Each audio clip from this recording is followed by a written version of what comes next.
우리 사도행전 11장 1절부터 18절까지입니다.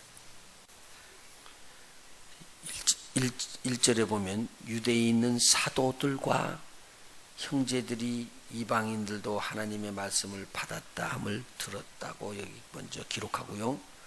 베드로가 예루살렘에 올라갔을 때에 할례자들이 혼란을 했다. 지금 유대인들 그리스도인들은 이때 당시 절대 유대인들 외에 다른 사람에게는 복음이 전파되지 않는다고 이렇게 개념이 딱 돼 있었던 것 같습니다. 오늘 여기 대표적인 베드로조차도 절대로 부정한 것을 먹지 않는다. 이방인들에게는 속하지 아니하지 된다는 것을 알고 있었습니다. 기적적으로 하나님께서 환상을 보이면서 그렇게 끌어가지 않았다면 아마 베드로도 굳은 마음으로 절대 이 마음을 풀지 않았을 것이라고 봅니다. 그러니까 여기에 있는 1절에 기록되어 있는 유대에 있는 사도들까지도 베드로하고 같은 생각했었을 거예요. 옛날에 있는 생각은요. 그러니까 왜 베드로 너는 하필이면은 유대인들에게 복음을 증거해야지 되는데 유대인이 아닌 이방인들에게 가가지고 그들과 함께 음식을 나누고 또 복음을 증거했느냐. 이 복음을 증거한 것이 이제 화근이 되어버렸습니다. 그러니까 여기에 있는 1절에 유대에 있는 사도들과 형제들이 지금 결국은 베드로를 혼란하게 된 것입니다. 믿는 자가 믿는 자를. 그래서 이제 베드로가 이 내용에 대해서 지금 해명하는 내용이 쭉 기록이 되어 있습니다. 베드로가 앞에서 나왔던 고넬료의 가정에서 일어났던 일들, 거기 가게 된 일들이 10장에 기록된 일들을 요약해서 설명하는데 여기에 조금 다른 것은 2명이 3명으로 기록되어 있고 이제 이런 것들이 조금 차이가 나는 것 뿐이지 나머지는 같습니다. 베드로가 이 일을 차례대로 설명을 하는데 환상이 보였다. 그래서 내가 비몽사몽간에 보니 환상을 보고 그 소리를 들었는데 하나님께서 말씀하신 것으로 나는 받았다. 그 말이죠. 그리고 거기에서 이 모든 짐승을 잡아먹으라고 그러고 들짐승을 잡아먹고 거룩하지 못한 짐승을 잡아먹으라고 그러기 때문에 할 수 없다고 그러는데 하나님께서 위로서 나오는 소리가 하나님께서 깨끗하게 한 것을 네가 속되다고 그렇게 말하지 말라. 이것이 3번씩이나 나한테 보여주고 난 다음에 밖에서 사람이 나를 찾더라 라고 이야기를 합니다. 그리고 여기에 12절에 보니까 성령의 말씀을 듣고는 이제 그 초청을 받았던 가이사까지 요바에서 가기로 돼 있는데 형제들이 같이 동행해서 가는 형제들이 6명이나 되었다고 말하고 있습니다. 그러면 유대인 그리스도인들입니다. 유대인 믿는 자가 6명이나 동행을 하게 됐습니다. 그래서 고넬료의 가정에 가가지고 딱 들어가니까 천사가 자기를 통해 가지고 이렇게 요바에 있는 시몬 베드로를 청하라고 알려줬다는 거예요. 말이 없겠죠. 거기에 있다는 자체를 가이사랴에 있는 사람이 알 리가 없잖아요. 그런데 벌써 연락을 해서 누가 연락을 준 것이 아니기 때문에 천사들이 알려준 것이기 때문에요. 그리고 이제 베드로가 이야기를 합니다. 그때 그분이 하는 말이 뭐냐면 온 집에 구원 얻을 말씀을 너에게 알려줄 자가 있는데 그 사람이 시몬 베드로다라고 딱 지적해 줬습니다. 굉장히 충격적인 단어입니다. 하나님께서 이런 온갖 계획을 다 세웠기 때문에 그 사람이 나를 초청해서 내가 가서 온 집에 구원을 얻을 말씀, 그 말씀을 전하기 시작하니까 성령이 저희들에게 임하셨다. 그런데 가만히 보니까 성령이 처음 우리에게 임하신 그때 이것은 오순절 다락방에서 임했던 그런 성령의 임한 예루살렘의 성령이 임한 것 같다는 내용이죠. 자, 여기에서 처음으로 우리에게 하신 것과 같이 하느니라. 자기들이 경험이 있기 때문에 금방 합니다. 성령 받으신 분들은 이 성령이 임하는구나 금방 알거든요. 금방 알 수 있는 것은 뭐로 임했다고요?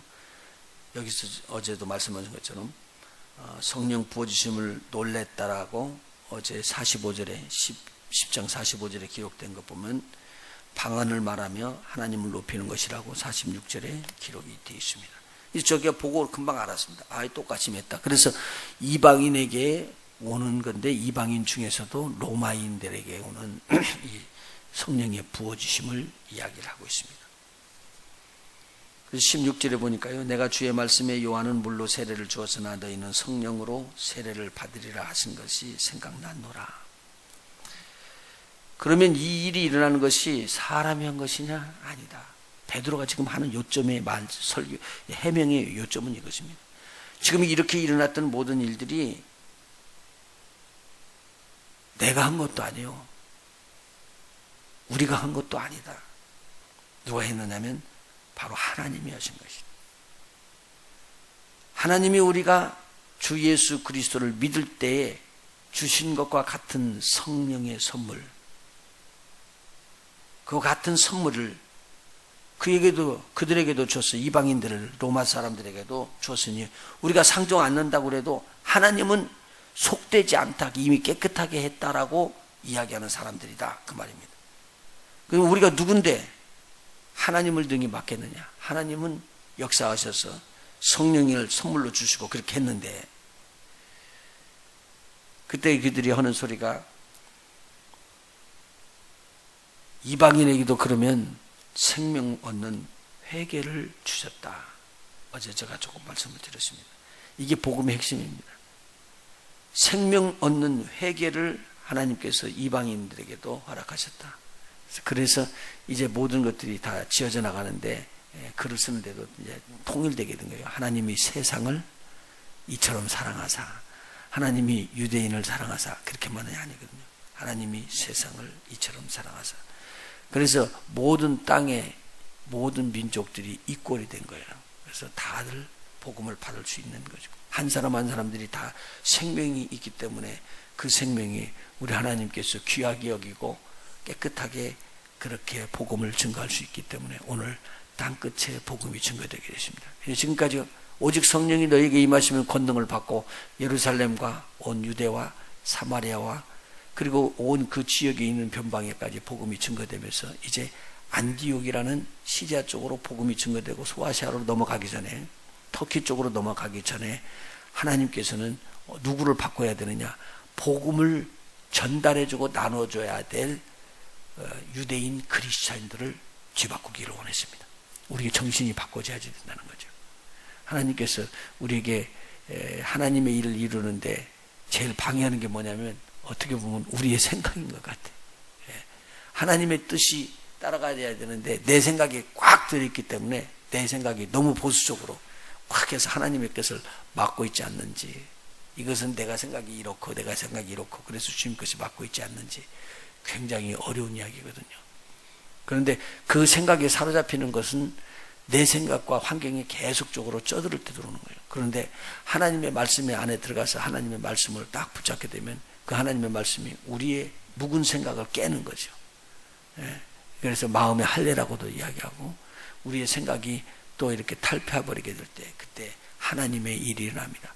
지금 조금 전까지는 베드로를 힐난하면서 어찌하여서 할례자가 무할례자의 집에 들어가서 먹고 마시고 복음을 증거했느냐, 하나님의 말씀을 증거했느냐라고 힐난했었는데 오늘 베드로의 말을 다 들은 다음에 저희가 잠잠해졌다. 그러고는 이야기를 합니다. 오히려 하나님께 영광을 돌리면서 그러면 하나님께서 이방인에게도 생명 얻는 회개를 주셨구나. 그렇게 인정을 하게 되십니다. 그래서 이제는 이방인에게 복음이 증거되는 일에 대해서는 하나님께서 하신 뜻이라 막질 않고 오픈이 열려지게 되었습니다. 그리고 하나님께 오히려 이런 일들이 영광을 돌리는 일들이 일어났습니다. 조금 전에는요, 베드로를 잡으면서 이건 절대 하나님 일이 아니고 네가 잘못된 일이다라고 하나님을 거역하는 일을 하지 말라라고 생각했던 거예요. 그러면 안에서 내분이 크게 일어났을 것인데 저희들이 하나님의 큰 은혜 가운데서 이렇게 하나가 되어버리는 것이 얼마나 큰 복인지, 이때 복음은 전 세계로 흩어지는 그런 계기가 되고 이런 일들이 있은 다음에 바로 복음이 증거될 수 있도록 안디옥의 복음의 역사가 일어나게 되십니다. 다음 시간에 안디옥에 대해서 또 살펴보도록 하겠습니다. 하나님께서는 우리의 생각 밖에서 역사하시고요, 우리의 무딘 마음을 부스러뜨리시면서 하나님의 일을 이루기를 원하십니다. 오늘 우리 하나님 앞에 성령으로 순종하고 복종하는 저희들 되시기를 예수의 이름으로 축원합니다. 기도하십니다.